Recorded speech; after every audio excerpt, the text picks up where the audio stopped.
चलो, hello everybody. जैसा कि आपसे बोला गया था कि हम मैथ का सिलेबस स्टार्ट करने वाले हैं, जेडब्ल्यू मेन से लेकर एडवांस तक का सारा। तो आज उसकी पहली वीडियो है। आज पहला चैप्टर और पहला टॉपिक हम स्टार्ट करेंगे जिसका नाम है कार्टेशियन प्रोडक्ट। कार्टेशियन प्रोडक्ट को हम स्टार्ट करेंगे और फिर रिलेशन एंड फंक्शन, और इसके साथ ही हम आगे पूरे सिलेबस को लेकर जाएंगे। तो चलिए हम स्टार्ट करते हैं। सबसे पहला टॉपिक हमारा कार्टेशियन प्रोडक्ट।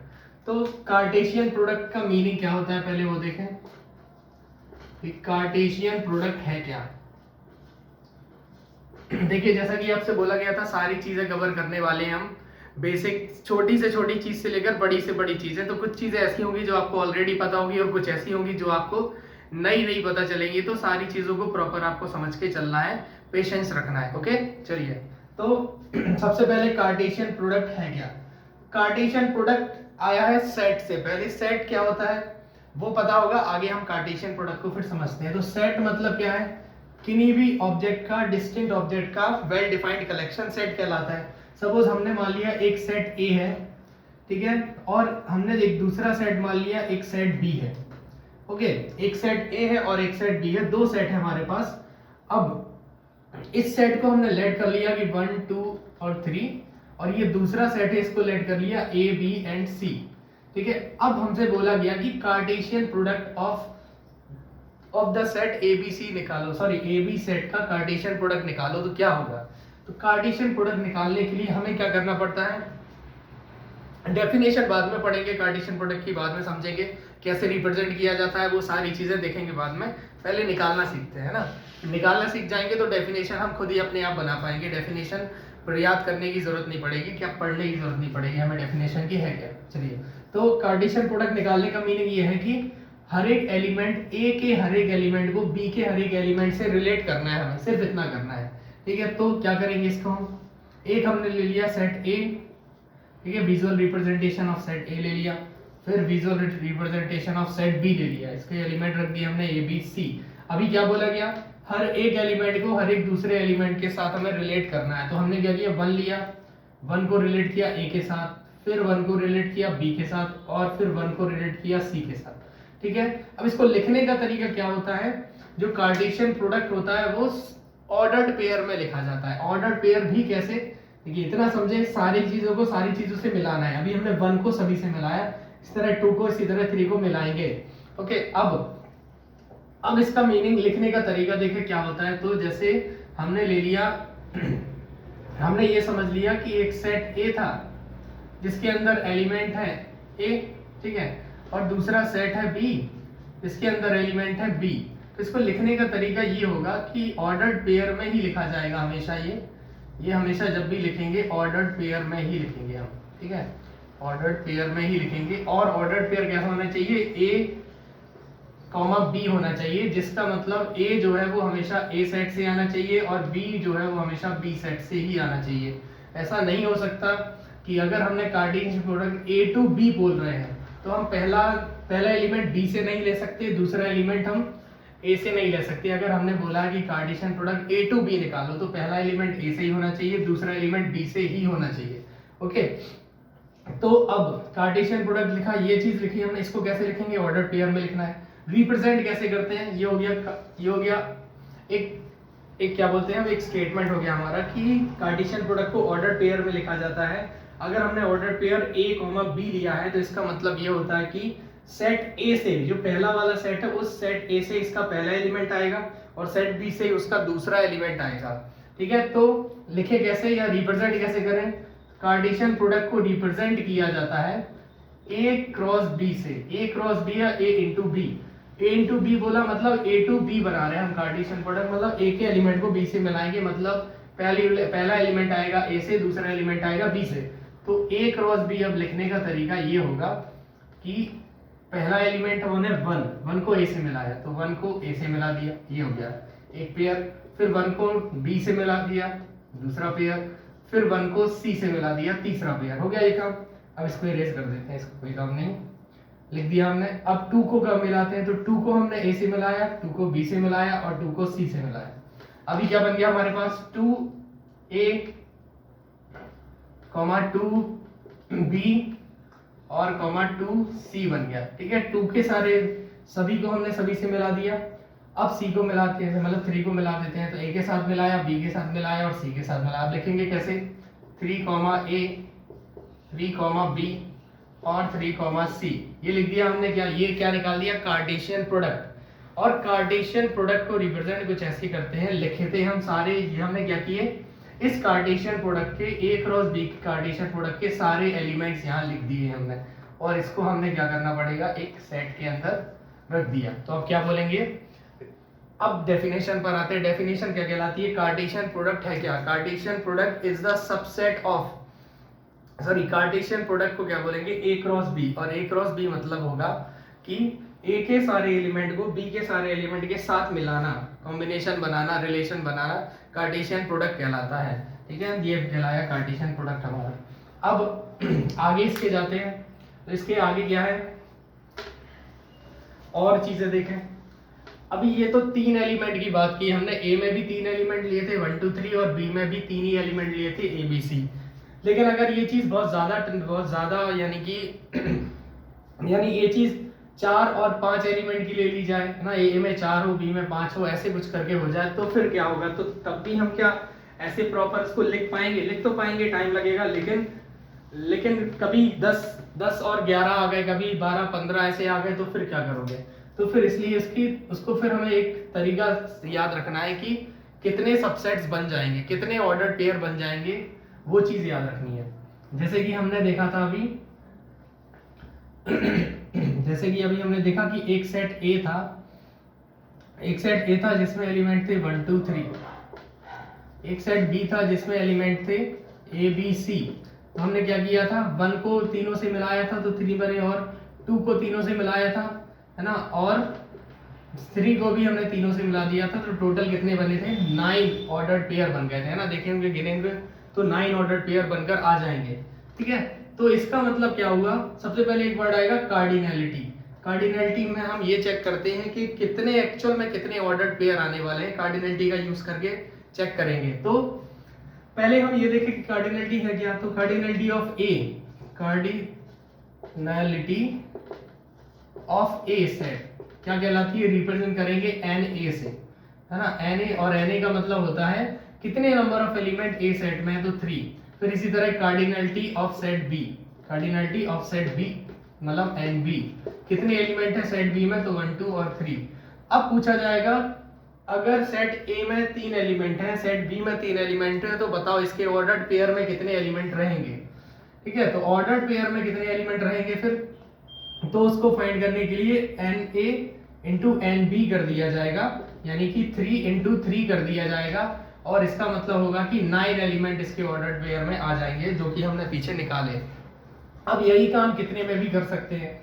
एग्जाम के लिए ले लिया, अगर A सेट में 15 एलिमेंट है और B सेट में 12 एलिमेंट है, ऐसा कुछ बोल दिया गया। अब क्या होगा, तो फिर ऐसे तो लिखते नहीं बैठेंगे, और लिखेंगे तो बहुत सारे आएंगे, तो कितने आ जाएंगे, तो Na इंटू NB ऐसा लिख दिया हमने, तो कितना आएगा 15 इंटू 12, यानी कि कितने एलिमेंट्स आ जाएंगे, एक्चुअल में जो एलिमेंट होंगे वो कितने हो जाएंगे, 15 इंटू 12 यानी कि 180 एलिमेंट्स आने। तो क्या सारे 180 को हम लिखते थोड़ी बैठेंगे, है ना, तो फिर हमने एक फॉर्मूला बनाया कि तो एक्चुअल में कितने आ जाएंगे, वो उसको याद रखना है। मतलब फॉर्मूला याद रखेंगे कि अगर पूछा जाए आपसे कि अगर कोई सेट 2 सेट है तो उसके कार्टेशियन प्रोडक्ट में कितने ऑर्डर्ड पेयर आ जाएंगे, तो इस तरह से हम फाइंड कर देंगे। इसको रिप्रेजेंट करने का एक दूसरा तरीका भी है, जैसे कि हमने कार्टेशियन प्रोडक्ट को रिप्रेजेंट कर रहा है A क्रॉस B से, है ना, तो पूछा जाएगा n of A cross B। तो इसका मीनिंग भी क्या है, इसका मीनिंग भी मतलब इसको प्रॉपर फॉर्मूले के फॉर्म में लिख देते हैं। अगर कभी आपको ऐसा लिखा दिख जाए n A क्रॉस B, तो इसका meaning n A into n B ही होता है, जो कि हमने पीछे फाइंड किया। चाहे ऐसा लिख दो चाहे ये लिख दो, बात एक ही है। ठीक है, तो नंबर ऑफ एलिमेंट्स भी हम बड़े आसानी से पता कर सकते हैं कि कितने हो सकते हैं किसी कार्टेशियन प्रोडक्ट में। वो क्या क्या कैसे पता करेंगे, टोटल को मल्टीप्लाई कर देंगे, नंबर ऑफ एलिमेंट्स को ए के और बी को मल्टीप्लाई कर देंगे तो हमें पता चल जाएगा। ठीक है, ये हो गया। अब आगे इसके देखें।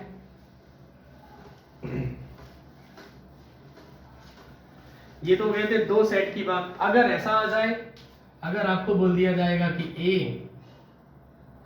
मतलब ए कोई सेट है, कोई भी ले लीजिए आप एक्स वाई जेड इधर, बी कोई सेट है और सी कोई सेट है, तो Cartesian product of A cross B cross C बताओ क्या होगा। तो इस बात को अब याद रखेंगे हम कि कार्टेशियन प्रोडक्ट आएगा ए, मतलब एक्स वाई के फॉर्म में लिख देते हैं, एक्स वाई और जेड, जिसमें से एक्स कौन कहलाएगा, एक्स इसका एलिमेंट कहलाएगा, जो एक्स है मतलब पहला एलिमेंट वो हमेशा ए से ही बिलोंग करना चाहिए, y जो दूसरा एलिमेंट है वो b से ही बिलोंग करना चाहिए, और z जो तीसरा एलिमेंट है वो c सेट से ही बिलोंग करना चाहिए। इस तरह से बनाया गया एक सेट कार्टेशियन प्रोडक्ट कहलाता है। क्लियर? अब ऐसे लिखा जाता है कार्टेशियन प्रोडक्ट। अब और चीजें देखते हैं हम इसमें, इसके कुछ डेफिनेशंस वगैरह, डेफिनेशन नहीं सॉरी, कुछ वो देखें हम कि जैसे हमसे बोला जाए ए क्रॉस बी है, ठीक है, इसका मतलब क्या है, पहले एलिमेंट ए से होना चाहिए, दूसरा एलिमेंट बी से ही होना चाहिए, है ना, और हमें लिख के दे दिया बी क्रॉस ए। इसका मीनिंग क्या है, ए पहला एलिमेंट बी से होना चाहिए, दूसरा एलिमेंट ए से होना चाहिए, और फिर ऑर्डर्ड पेयर बनना चाहिए, है ना। यानी कि क्या ये दोनों चीजें इक्वल हैं? अगर पीछे के एग्जाम्पल के हिसाब से देखें तो हमने लिखा हुआ है 1, A ऐसा कुछ लिखा था, है ना, इसका मतलब ए है और बी है, ये ए सेट का था, ये बी सेट का, अब हमने ये लिख दिया A,1 है ना, ये B सेट का है और ये A सेट का है, तो क्या ये दोनों ऑर्डर्ड पेयर आपस में इक्वल ऑर्डर्ड पेयर है क्या?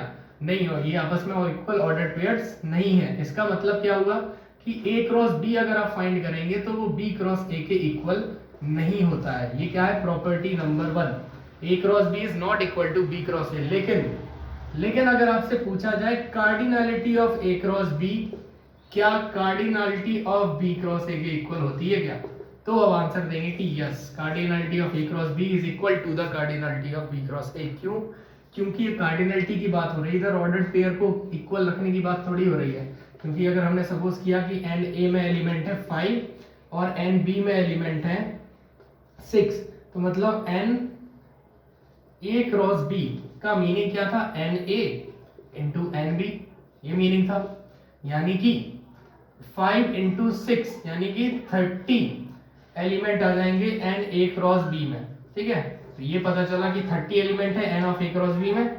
अब अगर हमने पता करना चाहा कि n of B cross A में कितने एलिमेंट है, उसी एग्जांपल के साथ, उसी वैल्यूज के साथ, तो क्या होगा, इसका मीनिंग क्या था, एन बी और क्रॉस एन ए, ये है इसका मीनिंग। तो फिर बी में कितने हैं 6 और ए में कितने हैं 5, तो टोटल कितना आया, फिर 30 आ गया। तो यहाँ पर ये देखा जाएगा कि अगर आप कार्टेशियन प्रोडक्ट की बात करेंगे तो वो ए क्रॉस बी और बी क्रॉस ए आपस में इक्वल नहीं होते, लेकिन आप अगर कार्डिनलिटी और नंबर ऑफ ऑर्डर्ड पेयर की बात करेंगे कि इसमें कितने ऑर्डर्ड पेयर और इसमें कितने आ जाएंगे, तो वो हमेशा इक्वल होते हैं, ठीक है। ये दो प्रॉपर्टीज हो गई। अब तीसरी प्रॉपर्टी देखते हैं, और भी प्रॉपर्टी यूनियन वगैरह से रिलेटेड प्रॉपर्टीज हैं कुछ, है ना। तो फिर प्रॉपर्टी नंबर 1 ये है, सॉरी प्रॉपर्टी नंबर 3 ये है कि अगर आपने A क्रॉस फाई कर दिया, मतलब ये है कि अगर हमने किसी सेट A को, A का कार्टेशियन प्रोडक्ट फाई के साथ निकाल दिया, नल के साथ निकाल दिया, तो आंसर क्या आएगा, तो फिर इस केस में आंसर आएगा फाई ही आंसर होगा।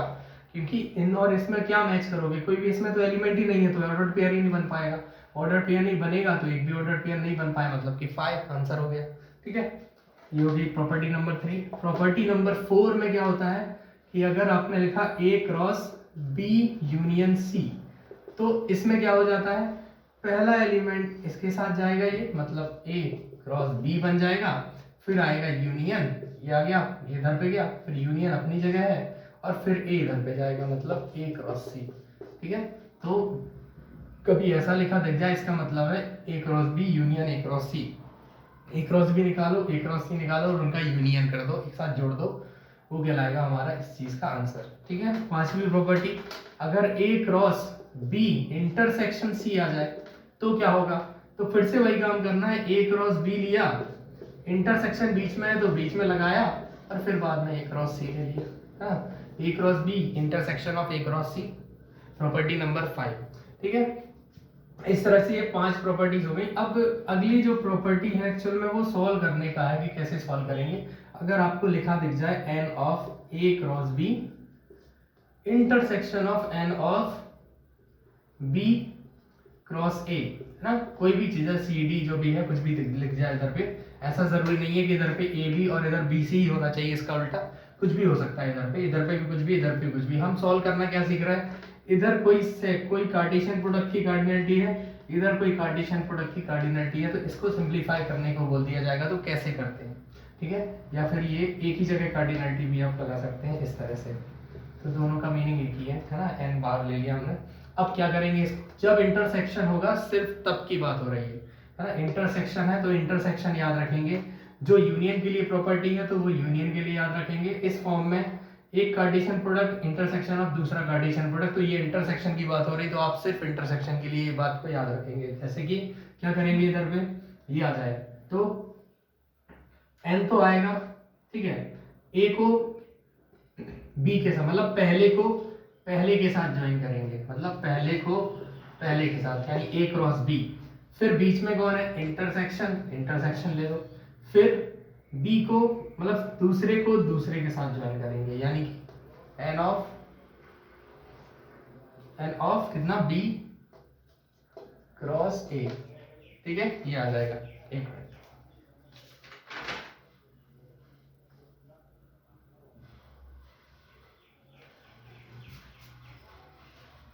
अच्छा एक मिनट, सॉरी, इसको थोड़ा सा चेंज करना पड़ेगा। तो ये एक मिनट, इसको थोड़ा सा चेंज करेंगे, जैसे कि n of A cross B और इंटरसेक्शन बी क्रॉस ए, कुछ भी वही क्वेश्चन है। चेंजेस क्या है, थोड़ा सा चेंज होगा, पहले को पहले के साथ मिलाओ, ठीक है, मल्टीप्लाई नहीं आना चाहिए उधर, सॉरी, इंटरसेक्शन आना चाहिए। तो पहले को पहले के साथ मिलाएंगे, तो एन ऑफ ए पहले को पहले के साथ मिलाया, n of A intersection B मिला दिया। फिर दूसरे को दूसरे के साथ मिला दो, तो दूसरे को दूसरे के साथ मिला दिया हमने, ये आ जाएगा। और बीच में क्या आएगा, मल्टीप्लाई का साइन आएगा, ठीक है, ये है एक्चुअल प्रॉपर्टी। अब ऐसी 3 के लिए कर देंगे, अगर हम 3 के लिए, तो n of A cross B cross C लिखा है, और intersection of C cross D cross A लिखा है ना, ऐसा कुछ ले लिया हमने सपोज। अब इसको कैसे करेंगे, तो वही तरीका है, पहले को पहले के साथ मिलाओ इंटरसेक्शन लगा के, तो ए इंटरसेक्शन सी, इंटरसेक्शन की प्रॉपर्टी ही है ये। दूसरे को दूसरे के साथ मिलाओ, दूसरे को दूसरे के साथ मिलाओ, तो n of B intersection D, और तीसरे को तीसरे के साथ मिला दो, तो n of C intersection A, ये हो जाएगा। और तीनों में क्या करना है, मल्टीप्लाई लगाना है। मल्टीप्लाई इधर पे वो क्रॉस प्रोडक्ट नहीं है ना, मल्टीप्लाई है, तो ये कहलाएगा हमारा फाइनल इसका सॉल्यूशन। तो ये वाली प्रॉपर्टी काफी यूजफुल है, काफी यूज होती है इसको तो इंपॉर्टेंट प्रॉपर्टी है, याद रखना है आपको, है ना। और अगर यही बात यूनियन के लिए कर दी जाएगी, जैसे कि अगर हो जाए फॉर एग्जांपल कभी ऐसा कुछ आ जाए कि ये तो इंटरसेक्शन की बात हो रहा है, अगर इंटरसेक्शन लगा दिख जाए इस सिचुएशन में, तो यही करना है, इसको सॉल्व कर देंगे, हमारा आंसर फाइनल बन जाएगा। सर इधर को चेंज करने का जरूरी, इंटरसेक्शन होगा, है ना, दोनों में इंटरसेक्शन और बीच में मल्टीप्लाई। इधर पे भी पहले में इंटरसेक्शन, फिर मल्टीप्लाई, दूसरे में इंटरसेक्शन, फिर मल्टीप्लाई, फिर तीसरे में इंटरसेक्शन, फिर मल्टीप्लाई, तीनों को मल्टीप्लाई करेंगे, फाइनल आंसर इसका कहलाएगा। ये चीज इंटरसेक्शन के केस में बहुत इंपॉर्टेंट है, याद रखना। यूनियन के केस में इस बात को याद नहीं रखना है। यूनियन के केस में अगर ये बात आ गई तो क्या करोगे, तो यूनियन के केस में अगर ये प्रॉपर्टी यूज करनी पड़ जाए, n of A cross B union B cross A, है वही ले लिया हमने। अब चेंज अगर करना पड़ जाएगा तो कैसे करेंगे, सॉल्व करना पड़ जाएगा, सॉरी एक मिनट मार्क कर, तो अगर चेंज करना पड़ जाएगा तो फिर कैसे करेंगे। तो यूनियन के केस में हमें ये प्रॉपर्टी पता है कि नहीं, ए यूनियन बी, है ना, ए यूनियन बी है ना, क्या होता है इसमें, ए की कार्डिनलिटी प्लस बी की cardinality minus intersection of A intersection B, minus कर देते हैं, ये होता है ना। जब भी दो इसके बीच में इंटरसेक्शन लगे तो यही प्रॉपर्टी इधर लगाएंगे। कैसे करेंगे, इस चीज को मान लिया अगर हमने डी, और इस चीज को मान लिया अगर हमने मतलब डी या कुछ भी मान लो, ए भी यूज हो गया तो सी और डी मान लेते, इस पूरे को सी मान लिया, इस पूरे को डी मान लिया। अब ये वाली प्रॉपर्टी अप्लाई कर सकते हैं हम, क्योंकि ये एक सेट बना दिया हमने, यूनियन दूसरा सेट बना दिया, है ना, यानी ये वाली प्रॉपर्टी अप्लाई कर देंगे अगर हम, तो क्या होगा देखिए, अगर ये प्रॉपर्टी अप्लाई हो गई तो इसको तो ऐसा लिखा जाएगा पहले, ये कहलाएगा है ना, ये कहलाएगा सी प्लस डी आ जाएगा और माइनस सी और डी का इंटरसेक्शन माइनस कर देंगे, तो ये तो वैसे ही रहेगा एन सी, वैसे ही रहेगा cardinality of C plus cardinality of D है ना, और माइनस इसको पुट कर दें वैल्यू, सी की जगह पुट कर दिया वापस ए क्रॉस बी, ठीक है, और इंटरसेक्शन डी की जगह पुट कर दिया बी क्रॉस ए, ठीक है, ये पुट कर दिया हमने, इधर भी पुट कर देते हैं साथ में, चलिए इधर भी पुट कर दिया तो ये आ जाएगा ए क्रॉस बी और plus intersection sorry cardinality of B cross A, ठीक है, ये पुट कर दिया हमने। अब फिर से वही बन गया, इस चीज को सॉल्व करना थोड़ा सा लेंथी होता है, इस बात का याद रखना, इस पे बेस्ड क्वेश्चंस बनते हैं, ठीक है, तो ये तो वैसे ही रहेगा, अभी इसमें कुछ नहीं हो सकता, cardinality of A cross B plus cardinality of B cross A, ये तो वैसे ही रहेगा यहाँ, लेकिन वो पिछली सिचुएशन अब यूज हो रही है ना, cardinality of A cross B intersection cardinality of B cross A, तो इसको कैसे करते थे, पहले वाले को पहले के साथ इंटरसेक्शन लगा के दूसरे वाले को दूसरे के साथ इंटरसेक्शन लगा के मल्टीप्लाई कर देते थे, यानी कि क्या होगा इधर हमारा n of a intersection b आ जाएगा, पहले को पहले के साथ इनटू n ऑफ b दूसरे को दूसरे का b इंटरसेक्शन a, है ना, तो ये हमारा इसका फाइनल सॉल्यूशन होता है, जो गिवन वैल्यूज होती हैं वो काम आ जाती है, पुट करते हैं आंसर मिल जाता है। अब इसको भी और सिंपलीफाई भी कर सकते हो आप, इनको भी तोड़ सकते हैं, एन ए बन जाएगा ये और इनटू एन बी बन जाएगा ये, है ना, प्लस ये भी वैसे ही एन बी बन जाएगा ये इनटू एन ए बन जाएगा ये। अब ये प्रॉपर आपको गिवन होगी, क्वेश्चन में सारी वैल्यूज गिवन होती हैं या कहीं ना कहीं से तो फाइंड कर लेते हैं, तो हमें ये फॉर्मूला यूज करने की जरूरत होती है अगर कुछ ऐसा फाइंड करने के लिए बोल दिया जाता है, ठीक है। तो हमने क्या पढ़ा अभी, कार्टेशियन प्रोडक्ट की सारी प्रॉपर्टीज हमने देखी कि क्या क्या प्रॉपर्टी रहेंगी, कौन सी इंपॉर्टेंट प्रॉपर्टी है मेंस में आई हुई या जो मैक्सिमम यूज होती रहती है, वो सारी प्रॉपर्टी छोटी भी बड़ी भी सारी प्रॉपर्टीज हमने देखी, ठीक है। तो अगला जो हमारा टॉपिक होगा वो रिलेशंस हम स्टार्ट करेंगे, कार्टेशियन प्रोडक्ट थोड़ा जानना जरूरी है, उसके बाद ही हम रिलेशंस को पढ़ेंगे। तो अगला जो वीडियो आएगी वो रिलेशन टॉपिक की रहेगी, ठीक है। तो उस वीडियो को भी जरूर देखिएगा, और हमारा ये पहला वीडियो है तो इसको लाइक कमेंट और सब्सक्राइब जरूर करें और लोगों तक शेयर करें जिसको इसकी जरूरत हो। Okay, thank you.